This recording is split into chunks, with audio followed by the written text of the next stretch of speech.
to part 4 of our Grand Circle Tour of California and Nevada. In this video, we travel from Carson City to Sacramento, and then it's on to San Francisco.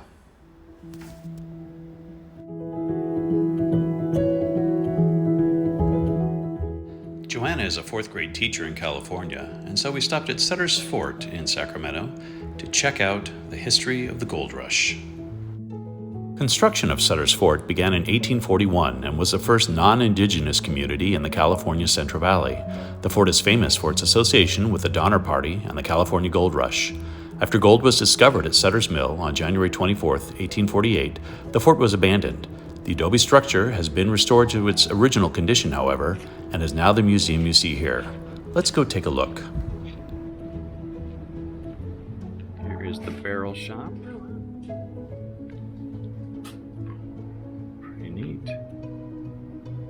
Following word of the gold rush, the fort was largely deserted by the 1850s and fell into disrepair.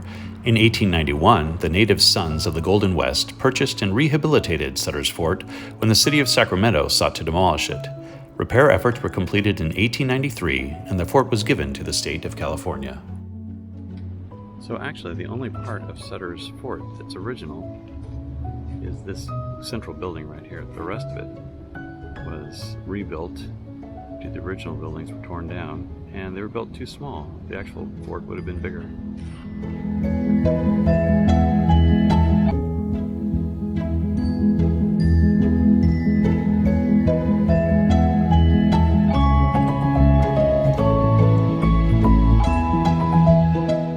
John Sutter's party landed on the bank of the American River in August 1839. The group included 3 Europeans and a Native American boy, probably to serve as an interpreter.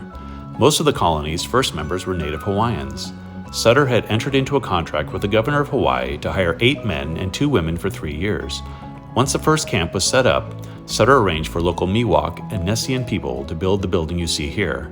This main building of the fort is a 2-story adobe structure built between 1841 and 1843. It is the only original surviving structure at the reconstructed Sutter's Fort State Historic Park. It was here on January 28, 1848, that James Marshall met privately with John Sutter in order to show him the gold that Marshall had discovered during the construction of Sutter's sawmill along the American River only 4 days earlier. Sutter built the original fort with walls 2.5 feet thick and 15 to 18 feet high. Pioneers took residence at Sutter's Fort around 1841.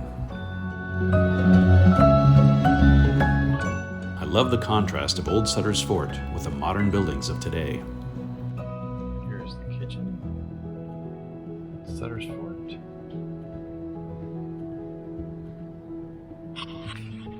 It's pretty warm at Sutter's Fort. Let's see what's over there in the shade.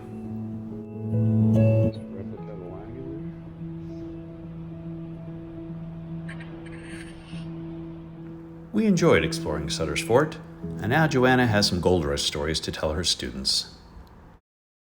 It's getting a little warm though, so let's get back into the Love Shack Junior and find some lunch. We're out here in Old Town Sacramento, checking out the river. It's 103 degrees. Ooh, pretty warm. After lunch, we decided to go to the California State Railroad Museum to check out the trains, but also because they have air conditioning. This first room depicts the Transcontinental Railroad days and features this locomotive, the Governor Stanford, built in 1862. The museum does a good job showing how Chinese workers labored in dangerous conditions to link the east and west coasts of America. This is the Virginian Truckee number 13, named Empire. It is a 260 Mogul-type steam locomotive built by the Baldwin Locomotive Works in 1873.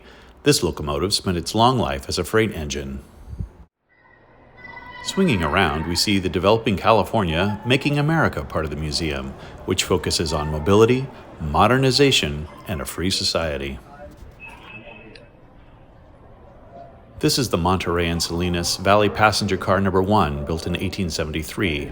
On a car like this, passengers would come into contact with the conductor of transportation, shortened to conductor or skipper. You better have your ticket ready.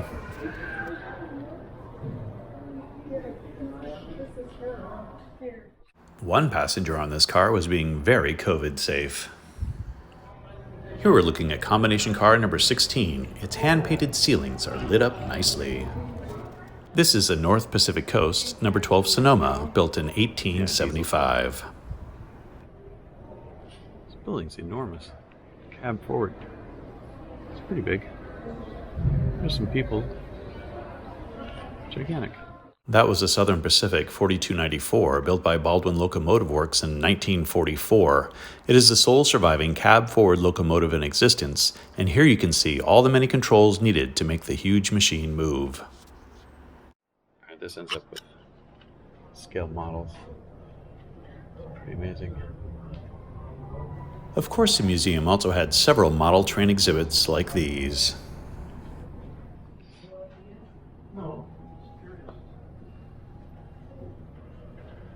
Holy smokes.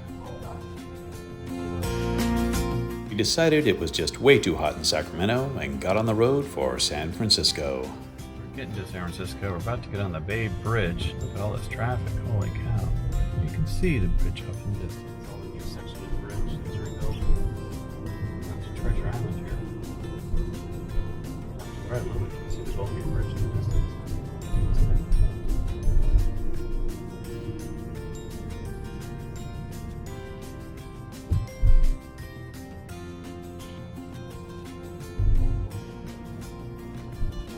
This is the original Bay Bridge, which is the suspension span here.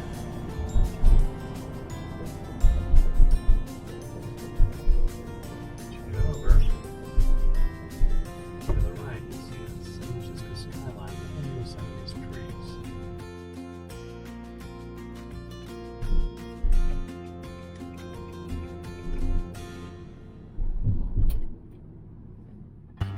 After all that hot weather and driving, it was time for a pit stop at the Pagan Idol to find a few light refreshments.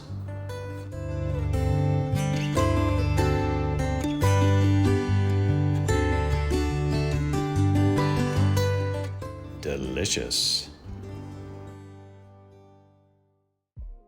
One nice thing about having such a small camper is that sometimes you can just valet it at a luxury hotel. Let's head up to our room.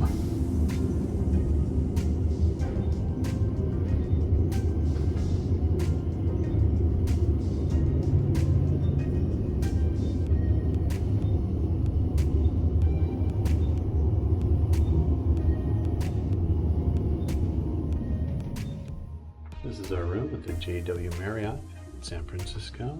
Very nice. King size bed. There I am. There's the view.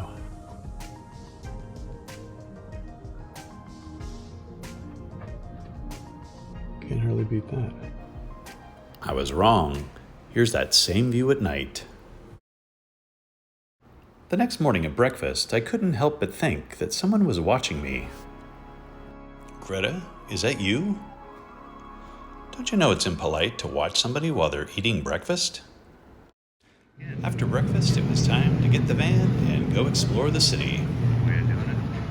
Market Street in San Francisco, heading down towards the Ferry Building. It's a beautiful day, 66 degrees in San Francisco, which is crazy.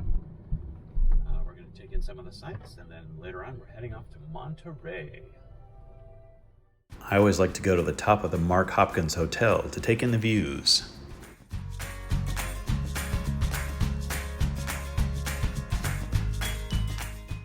Here's the famous Transamerica Pyramid. And here is the Bank of America building. And here's both of the buildings together. They're actually both the same height. Bay Bridge over there. Over here. Here building. Here at Fort Point, San Francisco. There's some bridge there. I'm not sure which one it is. You guys can tell me. Ship off in the distance. Right, there's San Francisco. Skyline. Alcatraz, you can't really see. I got this picture of Alcatraz when the fog was a little bit more clear. There's a ship coming out. Golden Gate Bridge. Fort Point. In the fort. The view, the Golden Gate Bridge, most people don't see. This is one of the cannons used during the Civil War. They're afraid that the rebels would come into the bay, but never happened. Okay, this is where all the gunpowder was stored. It's a lot of gunpowder. Did you know that the Golden Gate Bridge is named after this spot? The opening to the bay. It's called the Golden Gate. And there's the Golden Gate Bridge right above our heads. Joanna was smart. She wore a jacket. There's a good view of Fort Point.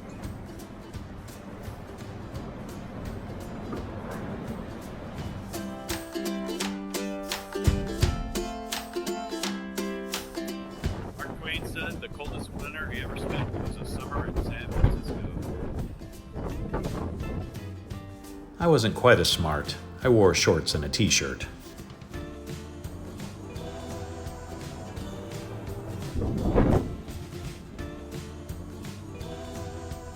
There is the city. Can you see a Love Shack Jr. down there? On to our next adventure. This is the Legion of Honor Art Museum. It is a full-scale replica of the French Pavilion at the 1915 Panama Pacific International Exposition, and it's dedicated as a memorial to California soldiers killed in World War I. It opened on November 11th, 1924. Unfortunately, that's all the time we had for San Francisco. Time to get back in the van and head south. Join us next time as we conclude our Grand Circle tour of California, Nevada, with a visit to Monterey and lunch in San Luis Obispo. Ulumaca.